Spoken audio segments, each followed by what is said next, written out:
আমার আল্লাহ বলে এই জমিনটা আমি পুরায়া তামা বানা দিব।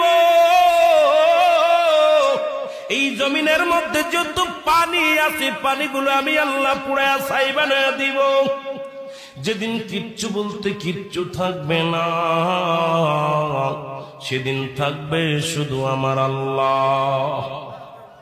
আজকে কার জন্য সুদ খাও, কার জন্য ঘুষ খাও, কার জন্য ব্যভিচার করো, কার জন্য অন্যায় করো রে মন, কার জন্য তোমরা এত বাহাদুরি করো।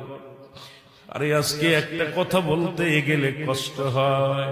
এই জমিনটা আল্লাহ পুরায়া তামা বানায়া দিবে। এই জমিনের মাটিগুলো পুড়ে হবে তামা। এই জমিনের যত পানি আছে পানিগুলো পুড়ে হবে ছাই। এই দুনিয়ার মধ্যে কিচ্ছু যেদিন থাকবে না, ওই তুরস্কের কত বাহাদুর, কত টাকাওয়ালা মিনিটের মধ্যে 30 সেকেন্ডের ভূমিকম্পে পথের ফকির হয়ে গেছে, রাস্তার ভিখারি হয়ে গেছে। আজকে তুমি দুনিয়ার মধ্যে কতই না মস্তানি করলা, এই দুনিয়ার কিচ্ছু নিয়ে যেতে পারবা না।